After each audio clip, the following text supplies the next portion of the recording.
আচ্ছা, আম খেতে পছন্দ করে না এমন মানুষ কি আছে? তার উপর যদি হয় এত মজাদার ও ইউনিক ম্যাঙ্গো ডেজার্ট, তাহলে তো কোনো কথাই নেই। পাকা আম ফুরিয়ে যাওয়ার আগেই তৈরি করুন mango mochi, mango milk cake, mango milk sandesh আর ম্যাঙ্গো জেলো পুডিং। আম দিয়ে তৈরি এই চারটি ইউনিক ও ভিন্ন স্বাদের ডেজার্ট আপনি কোথাও কিনতে পাবেন না, কিন্তু বাসায় খুব ইজিলি তৈরি করে নিতে পারবেন। আসসালামু আলাইকুম everyone, I am chef Ishika. Welcome back to আইফুড channel. প্রথমেই তৈরি করে দেখাচ্ছি ম্যাঙ্গো মোচি। বিশ্বাস করুন, এটা ক্লে না, এটা জাপান ও কোরিয়ার বিখ্যাত নরম তুলতুলে ও ক্রিমি মোচি মিষ্টি। যেহেতু মোচি চালের আটা দিয়ে তৈরি করা হয়, তাই অন্যান্য ডেজার্টের থেকে এটি খুবই হেলদি, লো ফ্যাট ও ডেলিশিয়াস একটি ডেজার্ট আইটেম। ম্যাঙ্গো মুচি বানানোর জন্য আমি 200 গ্রাম বিন্নি চাল 2 ঘন্টার মতো পানিতে ভিজিয়ে রেখেছিলাম। চালগুলো ভিজে একদম নরম হয়ে গিয়েছে। এবার আমি চালগুলোর পানি স্ট্রেইন করে একদম শুকনো করে নিব। এবার গ্রাইন্ডার মেশিনে দিয়ে চালগুলোকে গ্রাইন্ড করে চালের আটা তৈরি করে নিব। জাপানে বা কোরিয়াতে সাধারণত জাপিনোকা গ্লুটিনিয়াস রাইস ফ্লাওয়ার দিয়ে মোচি তৈরি করা হয়, কিন্তু এই চালটা অনেকেই হাতের কাছে পাবেন না, তাই আমি আপনাদের আমাদের দেশি বিন্নি চাল দিয়েই বিশ্বসেরা এই ডেজার্টটি তৈরি করে দেখাচ্ছি। গ্রাইন্ড করে নেওয়ার পর আমি 150 গ্রাম বিন্নি চালের আটা পেয়েছি। তো তৈরি হয়ে গেল মোচি বানানোর জন্য গ্লুটিনিয়াস রাইস ফ্লাওয়ার। এবার একটি মিক্সিং বলে দিয়ে দিলাম 270 ml দুধ, 30 ml রান্নার তেল আর 65 গ্রাম চিনি। এবার উইক্সের সাহায্যে সবকিছু একসাথে খুব ভালোভাবে মিশিয়ে নিব। যেহেতু ম্যাঙ্গো মোচি বানাচ্ছি, তাই ম্যাঙ্গো ফ্লেভারের জন্য দিয়ে দিলাম 2 টেবিল চামচ ম্যাঙ্গো পিউরে। আমি এক টুকরো আম কোনো রকম পানি ছাড়া ব্লেন্ডার জারি দিয়ে ব্লেন্ড করে একটা স্মুথ পেস্ট তৈরি করে নিয়েছিলাম। সৌন্দর্যের জন্য দিয়ে দিলাম এক ফোঁটা ইয়েলো ফুড কালার।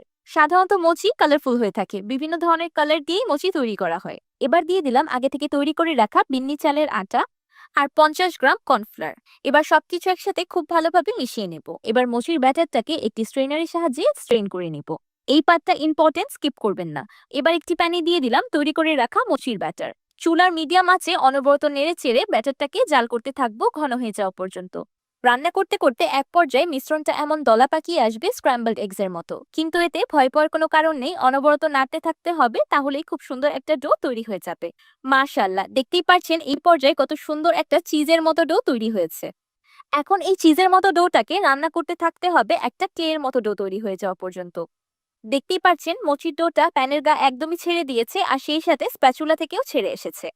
আগে থেকে ডোটা অনেকটাই শক্ত হয়ে গিয়েছে। এবার এটাকে চুলা থেকে নামিয়ে নেব। চুলা থেকে নামিয়ে মোচির ডোটাকে 5 মিনিটের মতো ঠান্ডা করে নিয়েছি। এবার হাতের সাহায্যে টেনে টেনে ডোটাকে স্ট্রেচ করে নিব। অতিরিক্ত ঠান্ডা করা যাবে না, তাহলে কিন্তু স্ট্রেচটা সুন্দর হবে না। এবার ছোট ছোট করে কেটে মোচির পিসেসগুলোকে বের করে নিব। আচ্ছা, ম্যাঙ্গো মোচি কিন্তু অলরেডি তৈরি হয়ে গিয়েছে। আপনারা ইচ্ছে করলে ম্যাঙ্গো মোচিগুলোকে এই পর্যায়েই খেয়ে নিতে পারবেন। এটাই কিন্তু অরিজিনাল মোচি। কিন্তু মোচি সাধারণত ক্রিম চিজ, হুইপড ক্রিম বা আইসক্রিম দিয়ে ফিল করা হয়। তাহলে চলুন একটা ডেলিশিয়াস মোচি ফিলিং তৈরি করে নিই। একটি বাটিতে দিয়ে দিলাম হাফ কাপ হেভি ক্রিম। এবার হ্যান্ড বিটারের সাহায্যে ক্রিমটাকে বিট করে স্টিফ করে নেব। এবার ক্রিমে দিয়ে দিলাম 1/4 চা চামচ ম্যাঙ্গো এসেন্স। আপনার এখানে ম্যাঙ্গো এসেন্সের পরিবর্তে ম্যাঙ্গো পিউরেও ব্যবহার করতে পারবেন, একটা মাইল্ড ম্যাঙ্গো ফ্লেভারের জন্য। এবার একটি চপিং বোর্ডের উপর অল্প একটু শুকনো কর্নফ্লাওয়ার ডাস্ট করে কেটে রাখা মোচির পিসেসগুলোকে বেলে নিব। বেশি পাতলা করে বেলার প্রয়োজন নেই, ভিডিওতে যেমন দেখতে পারছেন ঠিক তেমন বেলে নিলেই হবে। এবার বেলে রাখা মোচির শীটটাকে একটি বাটির উপর বসিয়ে দিলাম। উপর থেকে দিয়ে দিচ্ছি তৈরি করে রাখা ক্রিম, মাঝখানে দিয়ে দিচ্ছি কেটে রাখা পাকা আমের টুকরো। উপর থেকে আবারও ক্রিম দিয়ে পাকা আমের টুকরোগুলোকে ঢেকে দিলাম। এবার হাতের সাহায্যে ক্রিমটাকে মোচি দিয়ে খুব ভালোভাবে সিল করে নেব, ঠিক ভিডিওতে যেমন দেখতে পাচ্ছেন। উপরের এক্সট্রা অংশটাকে কেচির সাহায্যে কেটে দিচ্ছি, এতে করে খুব সুন্দরভাবে সিল হয়ে যাবে। হালকা একটু কর্নফ্লাওয়ার লাগিয়ে দিচ্ছি যেন লেগে না যায়। তো তৈরি হয়ে গেল ক্রিম ফিল্ড ম্যাঙ্গো মোচি। আপনার ইচ্ছে করলে আইসক্রিম দিয়েও এই ম্যাঙ্গো মোচিগুলোকে ফিল করে নিতে পারেন। পাকা আমের মৌসুমে একবার এই ম্যাঙ্গো মোচি বানিয়ে না খেলে কিন্তু পুরাই মিস। এত সফট অ্যান্ড ক্রিমি একটা ডেজার্ট যে মুখে দেওয়ার সাথে সাথেই একদম মিলিয়ে যাবে।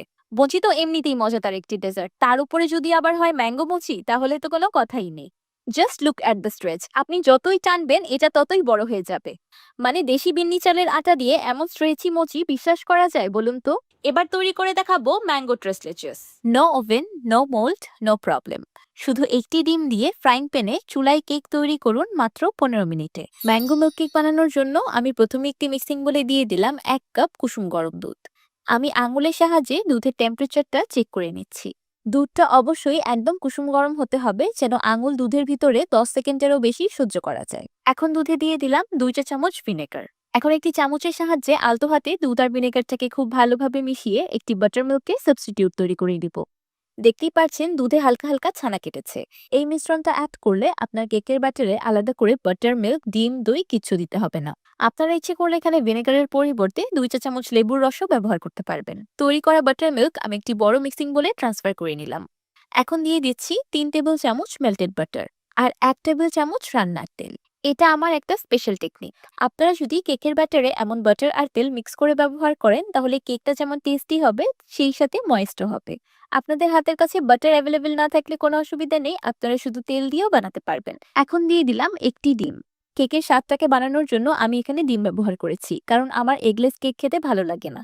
আপনারা এই ডিমটাকে টোটালি স্কিপ করতে পারবেন, কারণ আমি প্রথমে যে বাটার মিল্কটা তৈরি করেছি সেটা ব্যবহার করলে আর ডিম দিতে হয় না। এবার একটি চালনির সাহায্যে শুকনো উপকরণগুলো অ্যাড করে দিব। দিয়ে দিলাম 1 কাপ ময়দা, হাফ কাপ পাউডার চিনি, 1 চা চামচ বেকিং পাউডার, হাফ চা চামচ বেকিং সোডা আর 1 চা চামচ ভ্যানিলা পাউডার। এবার সবগুলো উপকরণ চালনির সাহায্যে চেলে কেকের ব্যাটারে অ্যাড করে দিব। এবার প্রথমে স্প্যাচুলার সাহায্যে সবকিছু একসাথে খুব ভালোভাবে মিশিয়ে নিব। অ্যাট লাস্ট কেকের ব্যাটারের কনসিস্টেন্সিটা এমন ফ্লোই হবে। যেহেতু প্রথমেই বলেছি আমি আজকের কেকটা ফ্রাইং প্যানে তৈরি করে দেখাবো, তাই একটি পরিষ্কার ফ্রাইং প্যান নিয়ে নিয়েছি। আমি ফ্রাইং প্যানে কোনো রকম তেল বা ঘি ব্রাশ করিনি বা কোনো রকম বেকিং পেপারও ইউজ করছি না। সেই জন্য অবশ্যই একটি ননস্টিক ফ্রাইং প্যান ইউজ করতে হবে। যদি ননস্টিক ফ্রাইং প্যান না থাকে তাহলে ফ্রাইং প্যানের নিচে একটি বেকিং পেপার দিয়ে দিবেন, তাহলেই হবে। এখন চুলার একদম লো ফ্লেমে কেকটাকে ঢেকে বেক করে নেব 15 মিনিটের মতো। ছিদ্রযুক্ত ঢাকনা হলে অবশ্যই ছিদ্রটাকে বন্ধ করে দিতে হবে। 15 মিনিট পর আমার fry pan cake perfectly baked. আমি গরম গরমই কেকটাকে ডিমোল্ড করে নিচ্ছি। আপনারা ডিমোল্ড করার আগে একটু ঠান্ডা করে নিতে পারেন, কারণ কেকটা এই পর্যায়ে খুব বেশি সফট থাকবে, ভেঙে যেতে পারে। মাশাআল্লাহ, দেখতেই পারছেন কত সফট স্পঞ্জি তুলতুলে একটা কেক তৈরি হয়েছে। কে বলবে যে আমি এই কেকটা এইমাত্র ফ্রাইং প্যানে মাত্র 15 মিনিটে তৈরি করেছি? একদমই অবিশ্বাস্য, তাই না? যখন তখন কেক খেতে ইচ্ছে করলেই কিন্তু আপনারা এইভাবে জাস্ট 15 মিনিটেই কেক তৈরি করে নিতে পারবেন। আমি আপনাদেরকে কেকের নিচের পাশটাও দেখিয়ে দিচ্ছি, একদমই পুড়ে যায়নি, খুব সুন্দর একটা কালার এসেছে। এখন আমি কেকটাকে আমার পছন্দ মতো কেটে নিব। ভিতর থেকেও কেকটা একদম সফট স্পঞ্জি এবং জালিদার হয়েছে। দেখে বোঝার কোনোই উপায় নেই কেকটা চুলায় তৈরি, তাও আবার ফ্রাইং প্যানে। এখন একটি কাঁটা চামচের সাহায্যে কেকটাকে প্রিক করে নিব। কেকটাকে অবশ্যই ভালোভাবে প্রিক করে নিতে হবে। যত ভালোভাবে প্রিক করবেন মালাইটা তত সুন্দরভাবে অ্যাবজর্ব হবে। আমাদের কেক তো ডান, তাহলে চলুন এটাকে ম্যাঙ্গো মিল্ক কেকে পরিণত করি। ম্যাঙ্গো মিল্ক কেকে মিল্কটাকে তৈরি করার জন্য একটি মিক্সিং বোলে দিয়ে দিলাম 2 কাপ লিকুইড দুধ। সেই সাথে দিয়ে দিলাম হাফ কাপ কনডেন্স মিল্ক আর হাফ কাপ হেভি ক্রিম। যেহেতু ম্যাঙ্গো ট্রেসলেচেস বানাচ্ছি, আম তো লাগবেই। একটি ব্লেন্ডার জারে দিয়ে দিলাম 4 টুকরো আম। এবার আমগুলোকে ব্লেন্ড করে একটা স্মুথ পেস্ট তৈরি করে নিব। আমের পিউরিটাকে 3 মিল্কে অ্যাড করে দিলাম। এখন একটি চামচের সাহায্যে সবকিছু একসাথে মিশিয়ে নিলেই তৈরি হয়ে যাবে ম্যাঙ্গো মিল্ক। যেহেতু আমি এই ম্যাঙ্গো মিল্ক কেকটা ট্রেস লেচেসের আদলে বানাচ্ছি, তাই আমি এখানে 3 ধরনের দুধ ব্যবহার করছি। ট্রেস লেচেস কেককে কিন্তু 3 মিল্ক কেকও বলা হয়। আপনারা ইচ্ছে করলে এখান থেকে ক্রিমটাকে বাদ দিতে পারেন আর শুধু দুধ আর কনডেন্স মিল্ক দিয়েও তৈরি করতে পারেন। দেখতেই পাচ্ছেন মালাইয়ের কনসিস্টেন্সিটা ঠিক কেমন আছে। এটাকে এর থেকে বেশি ঘন করা যাবে না, তাহলে কিন্তু কেকের ভিতর অ্যাবজর্ব হবে না। এখন স্লাইস করে রাখা কেকটার উপর প্লাস চারিদিকে ম্যাঙ্গো মিল্কটাকে খুব সুন্দরভাবে ছড়িয়ে দিব। মিল্কটা অ্যাড করার সাথে সাথেই দেখবেন কেক অনেকটাই মালাই অ্যাবজর্ব করে নিবে। এখন আমি কেকটাকে নর্মাল ফ্রিজে রেখে দিব ঠান্ডা হয়ে যাওয়া পর্যন্ত। কেকটা সম্পূর্ণ ঠান্ডা হয়ে গিয়েছে। দেখতেই পাচ্ছেন কেকটা সবগুলো রস অবজর্ভ করে কেমন রসে টইটুম্বুর হয়ে আছে। বলেছিলাম না এটা কেক না, যেন একদম রসমালাই। এই ধরনের মালাই কেক বলেন বা ট্রেসলেচেস কেক বলেন, ঠান্ডা ঠান্ডা খেতেই কিন্তু বেশি ভালো লাগে। তারপর আপনারা ইচ্ছে করলে ঠান্ডা করা ছাড়াও এমনিতেই খেতে পারবেন। কেকটাতে আরো বেশি লাক্সারিয়াস লুক আনার জন্য আমি হুইপড ক্রিম দিয়ে ডেকোরেশন করে দিচ্ছি। এটা একদমই অপশনাল, আপনারা ইচ্ছে করলে এটাকে টোটালি স্কিপ করতে পারেন। মাঝখানের অংশে কিছু পাকা আম দিয়ে ডেকোরেশন করে নিচ্ছি। তো তৈরি হয়ে গেল আমার ম্যাঙ্গো ট্রেসলেচেস বা ম্যাঙ্গো মিল্ক কেক। এটাকে কেক বললে ভুলই হবে, খাওয়ার সময় মনে হবে আপনি যেন রসমালাই খাচ্ছেন। ভিতর পর্যন্ত মালাইটা এত সুন্দরভাবে অবজর্ভ হয়েছে যে বলে বোঝানোর মতো না। কেকটা মুখে দেওয়ার পর কষ্ট করে চাবানোর প্রয়োজন নেই, এমনিতেই মিলিয়ে যাবে। পাকা আমের সাথে 3টা দুধের কম্বিনেশনের ফ্লেভারটা খেতে অসাধারণ লাগছে। প্রচন্ড গরমে ঠান্ডা ঠান্ডা এক পিস ম্যাঙ্গো মালাই কেক হলে কিন্তু আর কিছু লাগবে না। আমার তো মনে হয় না এর থেকে সহজ, সুন্দর ও শান্তির ডেজার্ট দ্বিতীয়টি আছে। আপনারাও বাসায় অবশ্যই একবার এই ম্যাঙ্গো মিল্ক কেক বানাবেন আর আমাকে কমেন্ট করে জানাবেন আপনাদের কাছে কেমন লাগলো। চলুন এবার বানিয়ে নেই ম্যাঙ্গো মিল্ক সন্দেশ। পাকা আমের মৌসুমে আমার এই ম্যাঙ্গো মিল্ক সন্দেশ না বানালে চলেই না।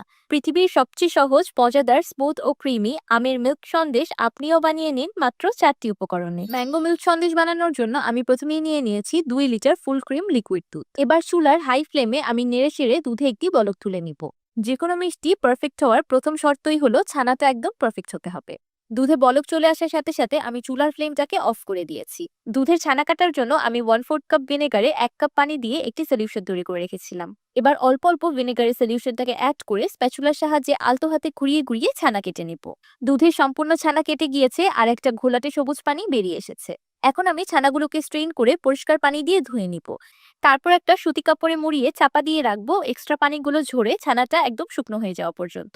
যেহেতু আমের সন্দেশ বানাচ্ছি, আম তো লাগবেই, সেই জন্য নিয়ে নিয়েছি 3টি পাকা আম। এবার আমি এই পাকা আমগুলোকে একটি ব্লেন্ডার জারি দিয়ে ব্লেন্ড করে একটা স্মুথ পেস্ট তৈরি করে নিব। ম্যাঙ্গো পিউরিটাকে একটা বাটিতে ট্রান্সফার করে রাখছি। ছানার পানিটা সম্পূর্ণ ঝরে গিয়েছে। দেখতেই পাচ্ছেন কত সুন্দর ক্রিমি টেক্সচারের একটা ছানা তৈরি হয়েছে। আমি 2 কেজি দুধ থেকে 300 গ্রাম পরিমাণ ছানা পেয়েছি। আপনাদের ক্ষেত্রে ছানার পরিমাণটা একটু কম বা বেশিও হতে পারে, কিন্তু তারপরেও বাকি উপকরণগুলোর পরিমাপ একই থাকবে। এবার একটি ব্লেন্ডার জারে দিয়ে দিচ্ছি তৈরি করে রাখা ছানা, হাফ কাপ পাউডার সুগার, আমি দানাদার চিনি ব্লেন্ডারে ব্লেন্ড করে পাউডার করে নিয়েছি। দিয়ে দিলাম 2 টেবিল চামচ গুঁড়া দুধ। গুঁড়া দুধটা একদমই অপশনাল, হাতের কাছে থাকলে দিবেন, না হলে টোটালি স্কিপ করতে পারেন। একদম লাস্টে দিয়ে দিলাম তৈরি করে রাখা 1 কাপ ম্যাঙ্গো পিউরি। আমি 3টি আমের পিউরি তৈরি করেছিলাম, আমি সেখান থেকে 1 কাপ পিউরি ব্যবহার করছি, হাফ কাপের মতো পিউরি অবশিষ্ট রয়ে গিয়েছে। এবার এই সবকিছু একসাথে খুব ভালোভাবে ব্লেন্ড করে একটা স্মুথ পেস্ট তৈরি করে নিব। মাশাআল্লাহ, দেখতেই পাচ্ছেন অলরেডি সন্দেশের ব্যাটারটাই দেখতে কতটা বেশি লোভনীয় লাগছে। সন্দেশের ব্যাটারের কনসিস্টেন্সিটা ঠিক এমন হবে মেয়োনিজের মতো, না খুব বেশি ঘন না খুব বেশি পাতলা। আপনারা যদি ব্লেন্ড করার পর দেখেন সন্দেশের ব্যাটারটা একটু বেশি ঘন আছে, তাহলে আরেকটু ম্যাঙ্গো পিউরি অ্যাড করে দিবেন, তাহলেই পাতলা হয়ে যাবে। সন্দেশটাকে স্টিম করার জন্য আমি একটি রাউন্ড শেপের মোল্ড নিয়ে নিয়েছি। এখন মোল্ডের নিচে হালকা ঘি ব্রাশ করে দিলাম। উপর থেকে একটি বেকিং পেপার দিয়ে দিলাম ফর এক্সট্রা প্রোটেকশন। বেকিং পেপারের উপরেও একটু ঘি ব্রাশ করে নিলাম।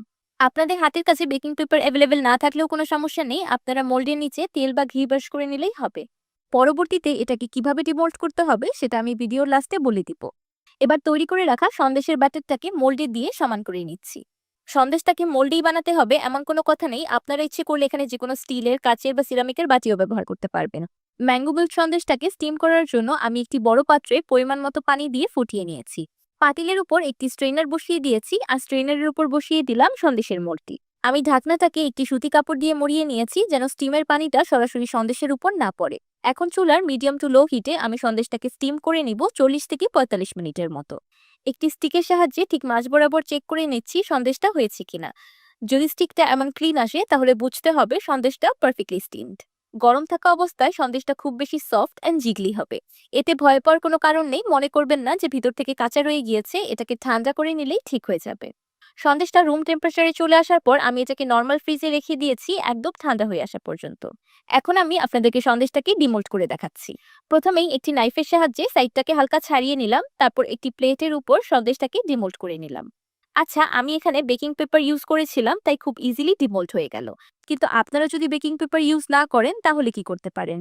সন্দেশের মোল্ডটাকে 30 সেকেন্ডের জন্য চুলার লো আঁচে বসিয়ে দিবেন। তাহলেই নিচ থেকে ঘিটা মেল্ট হয়ে সন্দেশটা মোল্ড থেকে ছেড়ে দিবে আর খুব ইজিলি ডিমোল্ড হয়ে যাবে।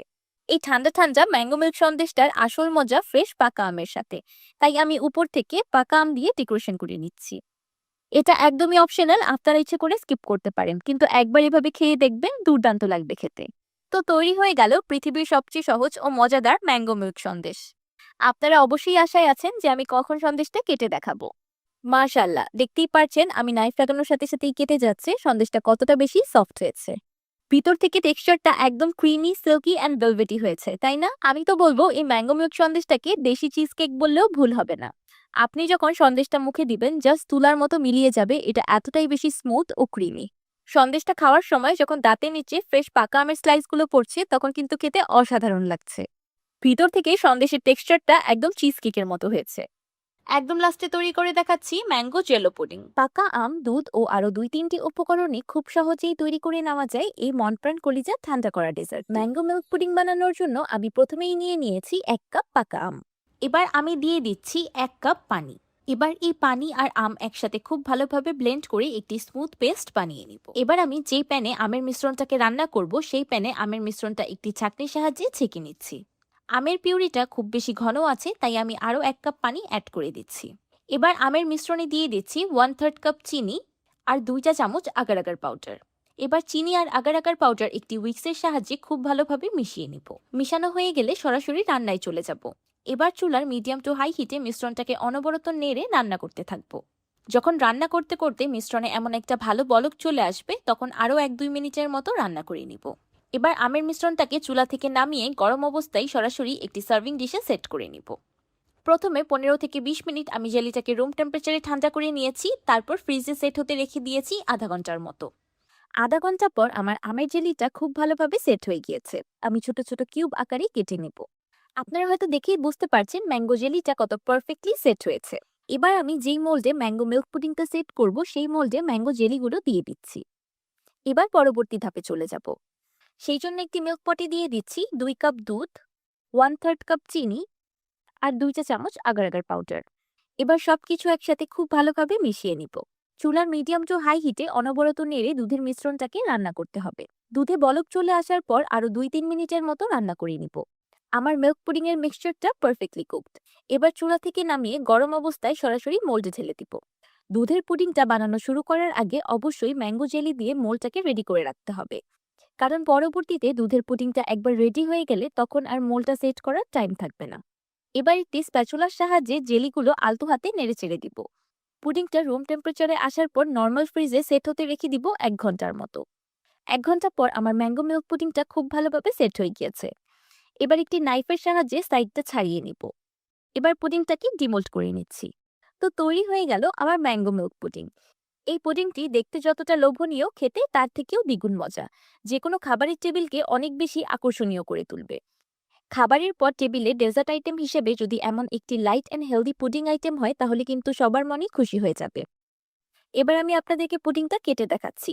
আপনারা হয়তো দেখেই বুঝতে পারছেন পুডিংটা কত বেশি সফট হয়েছে, নাইফ লাগানোর আগেই কেটে যাচ্ছে। আমার কাছে পুডিং এমন একটু জিগলি হলেই খেতে বেশি ভালো লাগে। অনেকেই পুডিং বানানোর সময় অতিরিক্ত আগার আগার ব্যবহার করে, এতে করে পুডিংটা অনেক বেশি হার্ড হয়ে যায়, তখন আর খেতে ভালো লাগে না। বাজারে এখন প্রচুর পরিমাণে পাকা আম পাওয়া যাচ্ছে।